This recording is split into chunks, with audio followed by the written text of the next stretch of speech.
13वें अध्याय में भगवान श्री कृष्ण अर्जुन को बताते हैं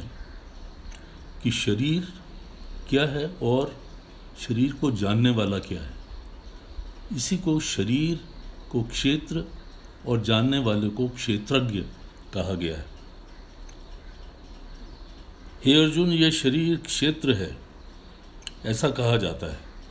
और इसको जो जानता है उसको क्षेत्रज्ञ ऐसा तत्व के जानने वाले ज्ञानी जन जानते हैं। और हे अर्जुन, तू सब क्षेत्रों में क्षेत्रज्ञ अर्थात जीवात्मा भी मेरे को ही जान। जीवात्मा भगवान ही है और क्षेत्रज्ञ का अर्थात विकार सहित प्रकृति का और पुरुष का जो इन सबको तत्व से जानता है वह ज्ञान है, ऐसा मेरा मत है। इसलिए वह क्षेत्र जो है और जैसा है, जिन विकारों वाला है, जिस कारण से जो हुआ है, तथा वह क्षेत्रज्ञ भी जो है और जिस प्रभाव वाला है, वह सब संक्षेप में मेरे से सुन। यह क्षेत्र और क्षेत्रज्ञ का तत्व ऋषियों द्वारा बहुत प्रकार से कहा गया है अर्थात समझाया गया है और नाना प्रकार के वेद मंत्रों से विभाग पूर्वक कहा गया है तथा अच्छी प्रकार से निश्चित किए हुए युक्ति युक्त ब्रह्म सूत्र के पदों द्वारा भी वैसे ही कहा गया। हे अर्जुन, वही मैं तेरे लिए कहता हूँ, क्योंकि 5 महाभूत अर्थात आकाश, वायु, अग्नि, जल और पृथ्वी का सूक्ष्म भाव। 5 महाभूत कौन है? आकाश, वायु, अग्नि, जल और पृथ्वी का सूक्ष्म भाव। फिर अहंकार, बुद्धि और मूल प्रकृति अर्थात त्रिगुणमयी माया भी तथा 10 इंद्रियां अर्थात श्रोत्र, त्वचा, नेत्र, रसना और घ्राण एवं वाक, हस्त, पांव, उपस्थ, गुदा, एक मन और 5 इंद्रियों के विषय अर्थात शब्द, स्पर्श, रूप, रस और गंध तथा इच्छा, द्वेष, सुख दुख और स्थूल देह का पिंड एवं चेतना और धृति, इस प्रकार यह क्षेत्र विकारों से सहित संक्षेप में मैंने तेरे को बताया। और हे अर्जुन, श्रेष्ठता का अभाव, दंभचारण का अभाव, प्राणी मात्र को किसी प्रकार भी न सताना,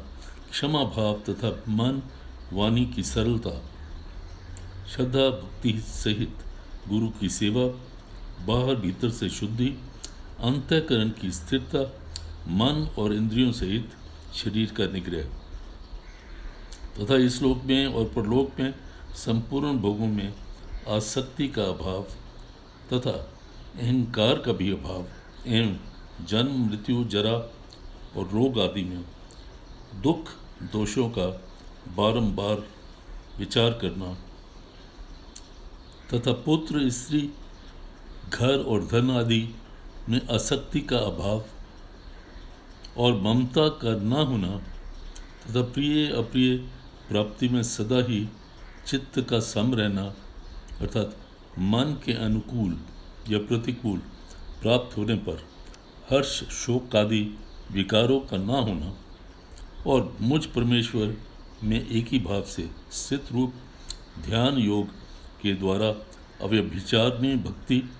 तथा एकांत और शुद्ध देश में रहने का स्वभाव और विषयासक्त मनुष्यों के समुदाय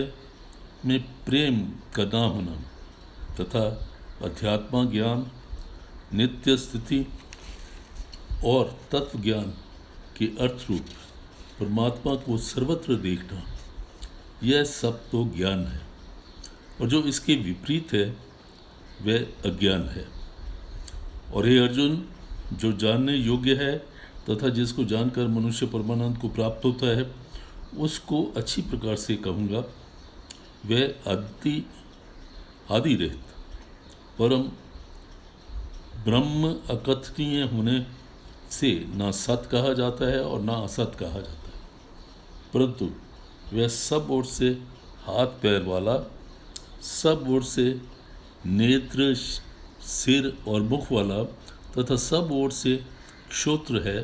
क्योंकि वह संसार में सबको व्याप्त करके स्थित है और संपूर्ण इंद्रियों के विषयों को जानने वाला है, परंतु वास्तव में सब इंद्रियों के से रहित है तथा आसक्ति रहित और गुणों से भी अतीत हुआ भी वह अपनी योग माया से सबको धारण पोषण करने वाला है और गुणों को भोगने वाला है। वह परमात्मा चराचर सभी भूतों का बाहर भीतर से परिपूर्ण है और चर अचर रूप भी वही है। यह सूक्ष्म होने से भी अवज्ञेय है अतः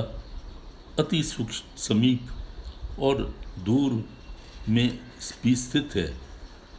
और वह विभाग रहित एक ही रूप आकाश के सदृश परिपूर्ण हुआ भी चराचर संपूर्ण भूतों में पृथक पृथक सदृश स्थित प्रतीत होता है तथा वह जानने के योग्य परमात्मा विष्णु रूप से भूतों को धारण करने वाला, पोषण करने वाला और रुद्र रूप से संहार करने वाला तथा ब्रह्मा रूप से सबको उत्पन्न करने वाला है। और वह ब्रह्म ज्योतियों का भी ज्योति एवं माया के से अति परे कहा जाता है तथा वह परमात्मा बोध स्वरूप और जानने के योग्य है तथा तत्व ज्ञान से प्राप्त होने वाला और सब के हृदय में स्थित है। हे अर्जुन, इस प्रकार क्षेत्र तथा ज्ञान और जानने के योग्य परमात्मा का स्वरूप संक्षेप में मैंने कहा है। इसको तत्व से जानकर मेरा भक्त मेरे स्वरूप को प्राप्त होता है। और हे अर्जुन, प्रकृति तथा त्रिगुणमयी माया और जीवात्मा अर्थात क्षेत्रज्ञ, इन दोनों से ही तुम अनादि जान और राग द्वेष आदि विकारों को तथा त्रिगुणमयी माया संपूर्ण पदार्थों को भी प्रकृति से ही उत्पन्न हुआ जान। क्योंकि कार्य और करण से उत्पन्न करने के हेतु प्रकृति कही गई है और जीवात्मा सुख दुखों में भोक्तापन अर्थात भोग में हेतु कहा जाता है, परंतु प्रकृति में स्थित हुआ ही पुरुष प्रकृति से उत्पन्न त्रिगुणात्मक तथा पदार्थों को भोगता है और इन गुणों का संग ही जीवात्मा के अच्छी बुरी योनि में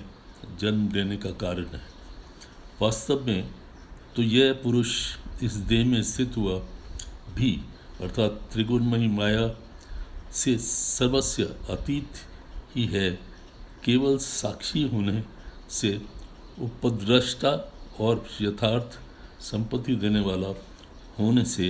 अनुमंता अर्थात सब के को धारण करने वाला होने से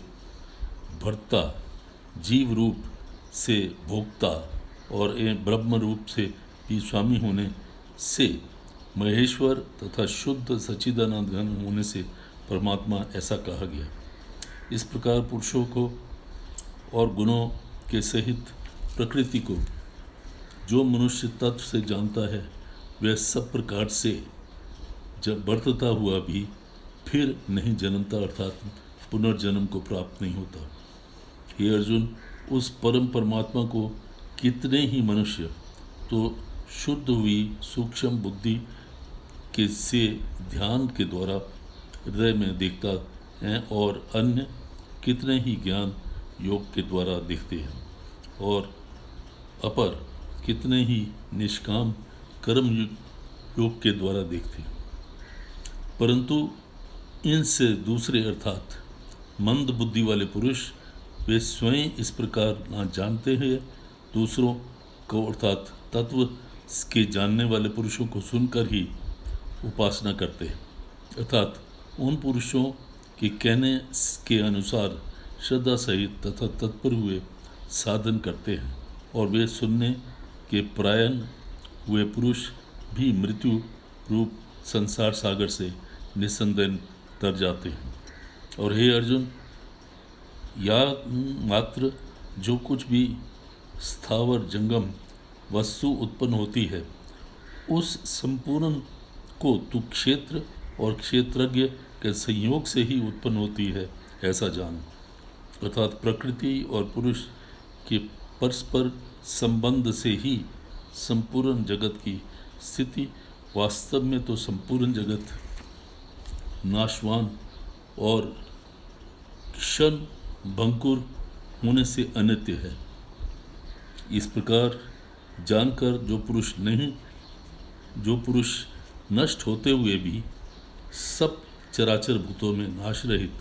परमेश्वर को समभाव से स्थित देखता है, वही देखता है, वो ठीक देखता है, क्योंकि वह पुरुष सब में समभाव से स्थित हुए परमेश्वर को समान देखता हुआ अपने द्वारा आपको नष्ट नहीं करता है। अर्थात शरीर का नाश होने से भी अपने आत्मा का नाश नहीं मानता है, इसलिए वह परम गति को प्राप्त होता है। जो पुरुष संपूर्ण कर्मों को सब प्रकार से प्रकृति ही किए हुए देखता है, अर्थात इस बात को तत्व से समझ लेता है कि प्रकृति से उत्पन्न हुए संपूर्ण गुण ही गुणों में बरतते हैं, अर्थात आत्मा को अकर्ता देखता है, वह ठीक देखता है। और जो पुरुष जिस काल में भूतों